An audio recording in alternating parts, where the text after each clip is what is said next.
നാട്ടിൽ പോയിട്ട് വന്നിട്ട് എൻ്റെ ബ്രെയിൻ ബാക്ക് ടു ബാക്ക് ഒന്ന് മര്യാദയ്ക്ക് വർക്ക് ആവാൻ കുറച്ചധികം സമയം എടുക്കാറുണ്ട്. ഹോസ്റ്റലും കോളേജൊക്കെ ആയിട്ട് അഡാപ്റ്റ് ആവാൻ. പ്രത്യേകിച്ച് ഞാനിങ്ങനെ ഉറങ്ങുമ്പോഴൊക്കെ നാട്ടിലാന്ന് സ്വപ്നമൊക്കെ കാണും. പെട്ടെന്ന് കണ്ണുറക്കുമ്പോൾ ഹോസ്റ്റൽ റൂമൊക്കെ കാണുമ്പോൾ എനിക്ക് ഭയങ്കര സങ്കടമാവാറുണ്ട്. എന്നെപ്പോലെ അങ്ങനെ അനുഭവം ഉള്ളവരൊക്കെ കമൻറ്റ് ഡൗൺ ബിലോ. അപ്പോൾ ഞാൻ പറഞ്ഞു വന്നതെന്ന് വെച്ച് കഴിഞ്ഞാൽ എനിക്ക് ഇഷ്ടം പോലെ എഴുതാനുണ്ടായിരുന്നു. നാട്ടിൽ പോയിട്ട് വന്നിട്ട് ഭയങ്കര മടിയായിരുന്നു.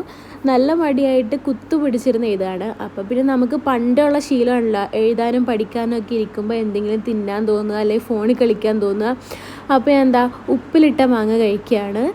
ഇത് ഞാൻ വരുന്ന വഴിക്കൊരു കടയിൽ നിന്ന് ഞാൻ വാങ്ങിച്ചതാണ്. നമ്മുടെ അവിടെ കുറേ ഉണ്ട്. അവിടെ എനിക്ക് ഏറ്റവും ഇഷ്ടപ്പെട്ട സാധനം എന്ന് പറഞ്ഞാൽ സബർജില്ലി ഉപ്പിലിട്ടത്. എന്നെ ഫസ്റ്റ് ടൈമാണ് അത് ട്രൈ ചെയ്തത്. നല്ല ടേസ്റ്റ് ഉണ്ടായിരുന്നു ഗൈസ്. നിങ്ങൾ ആരും കഴിച്ചിട്ടില്ലെങ്കിൽ കഴിച്ച് നോക്കുക. അങ്ങനെ പിന്നെ ആ എഴുതുന്ന കാര്യങ്ങളൊക്കെ ഒരു സൈഡിലേക്ക് മാറ്റിയിട്ട് പതുക്കെ അത് തിന്ന് തീർക്കാൻ തുടങ്ങി. അപ്പോൾ അത്രയുള്ളൊരു ചെറിയ കുട്ടി